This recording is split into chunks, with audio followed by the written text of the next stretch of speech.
Assalamualaikum, saya Dr. Niki. Wow, wonderful betul lah 2 hari ni dengan rahsia penjual juara.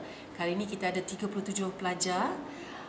Saya tengok pelajar-pelajar ni hebat, dia senang belajar dan kombinasi mereka dari pelbagai agensi, ada daripada pelbagai company juga. Ya, mereka really work well together. Hari pertama kita introduce diorang 6 skill untuk menjadi penjual yang berjaya, penjual yang hebat, penjual yang juara.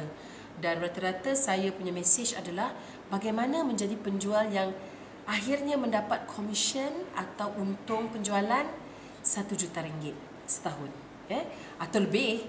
Jadi di situ kita kongsikan 6 skill-skill yang mesti ada sebagai seorang penjual juara. Dari situ lagi belah pagi hari pertama lagi dah nampak dah pelajar-pelajar ni semua sangat hebat. Mereka daripada tak tahu senyum boleh senyum, tak tahu bercakap dah boleh bercakap. Mereka sangat transform daripada hari yang pertama separuh hari pagi. Kemudian bila di petang kita mengajar tentang produk, benefit dan apa yang kita nak cerita pada klien kita tentang benefit, ya. Mereka suka yang itu kerana mereka tahu sekarang bahawa seorang penjual yang berjaya dia mesti master dia punya produk.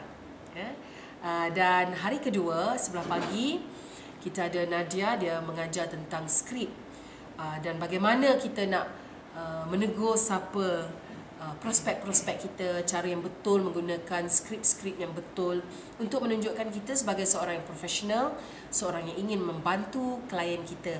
Dan ada wording-wording, super secret words yang kita pakai. Dan juga untuk paling tinggi ada 2 secret word yang kena pakai paling tinggi sekali untuk merapatkan diri kita dengan customer kita, ya. Kemudian di akhirnya pada petang saya mengajar NSP, iaitu Niki Syuhada Presentation. Ada 5 step untuk presentation dan juga 3 step untuk sales and marketing. Kali ini kita best sangat sebab 3 step tu kita hafal dengan membuat lagu, ya, ada pertandingan lagu, dan juga 6 step itu kita buat pantun, ya, ada adegan pantun oleh para peserta. So rata-rata semuanya pulang dengan berasa confident, dengan berasa appreciate mereka dalam sales, dan mereka pandang tinggi kepada customer dan mereka ingin menolong, membantu customer mereka mendapatkan produk dengan cara yang terbaik, ya. Alhamdulillah sangat berjaya pada kali ini, dan rata-rata saya dah 13 tahun mengendalikan rahsia penjual juara dan telah ramai, ya, millionaires yang keluar daripada latihan ini dengan saya, alhamdulillah. So I welcome you to my next RPG. Terima kasih.